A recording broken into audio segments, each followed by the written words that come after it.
امام صادق علیہ الصلوۃ والسلام ارشاد فرماتے صلی محمد وآل محمد، خود امام فرماتے ہیں کہ ہمارا چاہنے والا، ہمارا شیعہ اگر ہزاروں میں بھی ہے تو الگ سے نظر آتا ہے. کیوں؟ اپنے کردار کی وجہ سے، اپنے عمل کی وجہ سے. اسی لیے امام نے فرمایا کہ ہمارے لیے زینت بنو، یعنی جب اگر کوئی تمہیں دیکھے تو ہمیں جب یاد کرے تو کس کا شیعہ ہے یہ، کس کا ماننے والا ہے یہ.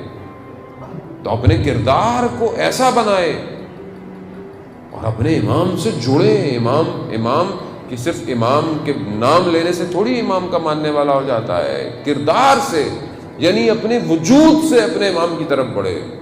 تاریخ میں ایسے لوگ گزرے ہیں کہ جو امام کو اس طرح نہیں مانتے تھے جس طرح امام کو ماننا تھا، مگر امام پر ایمان ضرور رکھتے تھے. ابو بصیر کہتا ہے کہ میں کوفہ کا رہنے والا ہے، چھٹے امام کا صحابی ہے.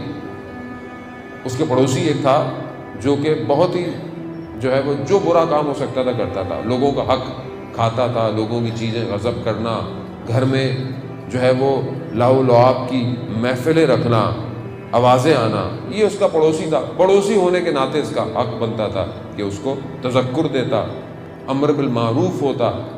خیر اس نے بھی یہی کیا کہ آپ کیا کرتے ہیں، تو بہرحال اس نے بھی پڑوسی ہونے کی وجہ سے احترام کیا اور کہا کہ دیکھیں ہم دنیا کے آدمی ہیں، آپ شریف النفس انسان ہیں، آپ چھوڑیے ان کاموں کو.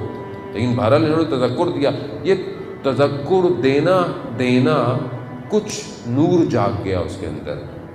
یہ جو لوگ بار بار کہتے ہیں بھائی کیا کریں مولانا، کتنی تبلیغ کریں، یہ تو سنتے ہی نہیں ہے، یہ بچہ سنتا نہیں ہے، یہ گھر میں نہیں سنتا، وہ خاتون نہیں سنتی، کوئی فائدہ نہیں ہے. نہیں عزیزان محترم، فائدہ ہوتا ہے. قطرہ بھی گرتا رہے نا، پتھر میں سوراخ ہو ہی جاتا ہے. یہ تذکر دینے نے اس کے اندر کچھ جگا لیا.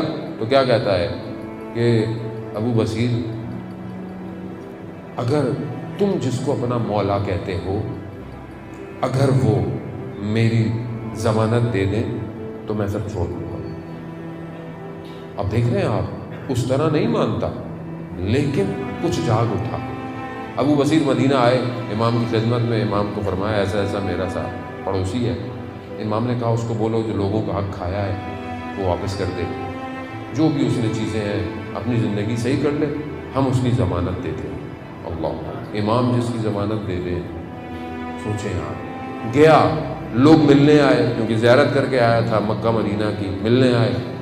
یہ بھی آیا، پڑوسی تھا، جانے لگا، کہا رک جاؤ اکیلے میں کام ہے. جب سب چلے گئے کہا امام نے پیغام بھیجا ہے. اب سنیں امام نے میرے لیے کہا. ہاں. امام فرماتے ہیں کہ یہ سب جو لوگوں کا مال کھایا ہے اس کو واپس کر دو، زندگی وہ جو سارے برے کام چھوڑ دو، ہم ضمانت دیتے ہیں. کہا صرف کہا. تھوڑے دنوں بعد اس نے پیغام بھیجوایا کہ میرے گھر آؤ. جب گھر گیا تو دیوار کے پیچھے سامنے نہیں آ رہا. کہا میرے پاس جتنا مال تھا لوگوں کا میں نے واپس کر دیا، جن کا نہیں پتا تھا وہ صدقہ کر دیا.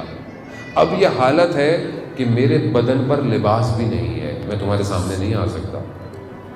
یعنی جو کچھ تھا میں نے دے دیا کیونکہ حرام تھا، کچھ نہیں ہے میرے پاس. اور انہوں نے کچھ انتظام کیا اس کے لیے، حتیٰ بدن سوکھ چکا تھا گریے کر کر کے. کچھ دنوں بعد پیغام آیا کہ میرے طبیعت خراب ہے. یہ پہنچا، آخری وقت ہے اس کا، کبھی ہوش میں آتا ہے کبھی بے ہوش ہو جاتا ہے، پھر ہوش آتا ہے، پھر آخری دفعہ ہوش میں آیا. کہتا ہے ابو بصیر تمہارے امام نے میرے ساتھ وفا کی. اور پھر آنکھیں بند ہوئی اور پھر مر گیا.